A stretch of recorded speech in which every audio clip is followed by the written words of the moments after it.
बिस्मिल्लाहिर्रहमानिर्रहीम। अस्सलाम वालेकुम। Welcome to my YouTube channel enjoy info. हम MS वर्ड 2006 स्टडी कर रहे हैं। पिछले लेक्चर्स जो आपने मेरे देखे होंगे उनके अंदर मैंने आपको टेक्स्ट के रिलेटेड, फ़ॉन्ट के रिलेटेड, फ़ॉन्ट साइज़, उनका स्टाइल वगैरह बता दिया है, कॉपी पेस्ट बता दिया है, सेव PDF, सेव फाइल का बारे में आपको बता दिया है, चेंज केस के बारे में आपको बता दिया है। आज हमने जो स्टडी करना है वो है फॉर्मेट पेंटर के नाम से। फॉर्मेट पेंटर जो ऑप्शन है ये किस लिए यूज़ की जाती है, इसको हमने पढ़ना है। आप कोई भी टेक्स्ट अगर आप कॉपी कर लेते हैं, मैंने किसी भी वेबसाइट से कोई टेक्स्ट कॉपी कर लेता हूँ, आपके सामने ये टेक्स्ट मैंने कॉपी कर लिया है। कॉपी करने के बाद इसको मैंने पेस्ट कर लेता हूँ यहाँ पे। अब यहाँ पे देखें कि पेस्ट करते हैं, सिंपल पेस्ट है। इसके साथ ये जो आपने जिस स्टाइल में पेस्ट करना है मैंने पेस्ट कर लिया है। अभी आप देख सकते हैं कि कोई भी अगर आप यहाँ पे एक्सपीरियंस लेटर वगैरह टाइप करते हैं, जैसे मैं यहाँ पे टाइप करता हूँ my name is Mohammad Shahid. अगर आपने इस पे जो फॉर्मेट पेंटर है इसकी ऑप्शन को किस तरह आपने करना है, आप देखें कि आपने कोई CV टाइप की है, आपने पहले सारी टाइप कर लेनी है। जैसे कि ये एक है PDF कन्वर्टर, या जैसे मेरा नाम है, आप इस क्या करेंगे कि इसको एक बार करेंगे बोल्ड, यहाँ पे बोल्ड करते हैं, अंडरलाइन कर देते हैं। इसके बाद फिर आप क्या करते हैं कि कुछ और आपको टेक्स्ट चाहिए तो उसको आप क्लिक करते हैं, बोल्ड करते हैं, अंडरलाइन करते हैं, टैलिक करते हैं, या कुछ और चाहिए। एक एक का टेक्स्ट को आपको बार बार करना पड़ता है। लेकिन जो फॉर्मेट प्रिंटर है इसका क्या फ़ायदा है, इसके ऊपर आपने ये देखें, इसको आपने ऊपर क्लिक करना है। क्लिक करने के बाद आपने फॉर्मेट पेंटर पे क्लिक कर देना है। इसे जैसे क्लिक करेंगे तो आप देख सकते हैं कि आपके माउस के साथ एक छोटा सा बुश बना हुआ आ गया है।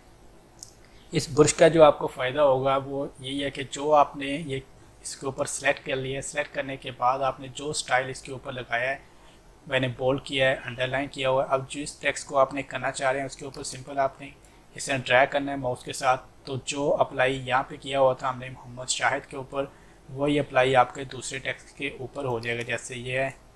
ये एक और आपको बता दें कि आपने जब आपने सिंगल क्लिक किया होगा, जैसे कि मैंने इसके ऊपर क्लिक करने के बाद फॉर्मेट पेंटर पे क्लिक किया और एक बार ये सिर्फ टेक्स्ट को हाईलाइट करेगा जिस तरह कि आपने बोल्ड या टैली करते हैं, ठीक है। लेकिन अगर आप क्या करेंगे कि इसके ऊपर दोबारा करते हैं, करने के बाद आप फॉर्मेट पेंटर के ऊपर डबल क्लिक कर लेते हैं, ठीक है। डबल क्लिक करने के बाद आप देखेंगे कि मैं PDF कन्वर्टर को कर रहा हूँ, इसके बाद कुछ और को कर रहा हूँ, माइक्रोसॉफ्ट को कर रहा हूँ। तो जो मेरा बुर्श के साथ है वो बुर्श बना हुआ है और मैं जितना टेक्स्ट पे करना चाह रहा हूँ वो बार बार करेगा। इसका कोई मसला नहीं बनेगा कि वो दोबारा बार बार आपको ऊपर जाना पड़ेगा बोल्ड या टैली करने के लिए। अगर आप सिंगल क्लिक करते हैं तो सिर्फ वन टाइम के लिए वही जो आपने बोल्ड या टैलिक फॉर्मेट किया है, फॉर्मेट बनाया हुआ है, वही आपका अप्लाई होगा।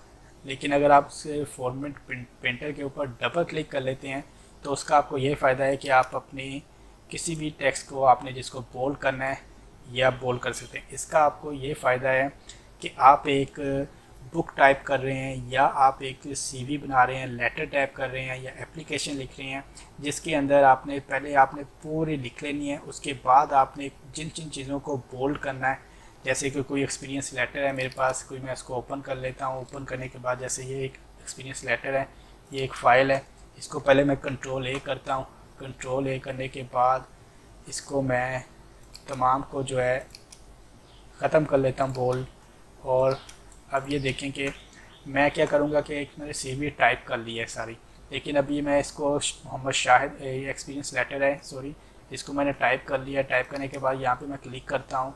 क्लिक करने के बाद अगर देखेंगे तो मैं इसको बार बार जो है ना, आप एक सॉरी एक्सपीरियंस लेटर है, इसको आप देखेंगे कि मैं अगर मोहम्मद शाहिद को बोल्ड कर रहा हूँ, अंडरलाइन कर रहा हूँ, लेकिन उसके बाद मुझे जो अपना फादर नेम है राना खुशी मोहम्मद, इनको भी मैंने करना है बोल्ड और अंडरलाइन। तो इसके लिए क्या है कि बार बार करने के बजाय मैं सिंपल इस टेक्स्ट पे ऊपर क्लिक करता हूँ अपने को और डबल क्लिक कर लूँगा। डबल क्लिक करने के बाद मैंने सॉरी दोबारा इसके ऊपर क्लिक करने के बाद फॉर्मेट पेंटर के ऊपर डबल क्लिक करूँगा तो बुर्श बना हुआ आगे। जब बुर्श बना हुआ है तब आप अप्लाई करते रहें। इसको करना है, इसके साथ ये जो डेट है इनको करना है, ठीक है, ये डेट को कर लें। इसके साथ आप देख सकते हैं कि जैसे ये hardware section information technology department है, इस पूरी लाइन को अगर मैं करना चाह रहा हूँ इसके ऊपर कर दें। इसके साथ अगर आप और करना चाह रहे हैं जैसे कि ये जो आपने करना है वो इसके ऊपर आपने सिंपल एक बार ऊपर टेक्स्ट के ऊपर जिसके ऊपर आपने बोल्ड और टैली कर लेना, उसको करने के बाद आपने फॉर्मेट प्रिंटर के ऊपर क्लिक कर लें, डबल क्लिक, तो आप पूरे अपने टेक्स्ट को ईजिली कर सकते हैं। इसको करना है, इसको कर लें, लेकिन जब इसको ख़त्म करना है सिंपल आपने एक इस पर जाके एक बार क्लिक करेंगे तो आपका वो ख़त्म हो जाएगा और आपके लिए कोई प्रॉब्लम नहीं होगी। फॉर्मेट प्रिंटर के ऑप्शन को आपने स्टडी कर लेना है, क्लिपबोर्ड के अंदर फॉर्मेट प्रिंटर की ऑप्शन है। उम्मीद करता हूँ कि तमाम दोस्तों को मेरी ये वीडियो पसंद आई होगी जिसमें हमने क्लिपबोर्ड और फॉर्मेट प्रिंटर के बारे में स्टडी किया है। ये बिल्कुल सिंपल सी ऑप्शन है, लेकिन कुछ लोगों को नहीं पता होता जो न्यू यूज़र होते हैं और उनको बार बार एक वर्ड को बोल्ड या टैली करने में बहुत ज़्यादा टाइम लग जाता है। इसकी मदद से आप बहुत आसानी से कर सकते हैं। आप वीडियो को फॉलो करते हैं, आपका बहुत शुक्रिया इसके लिए, और लाइक किया करें, कमेंट किया करें और चैनल को सब्सक्राइब कर दें। तब तक के लिए तमाम दोस्तों को अपना ख्याल रखिएगा और बहुत सारी दुआओं के साथ अल्लाह हाफिज़।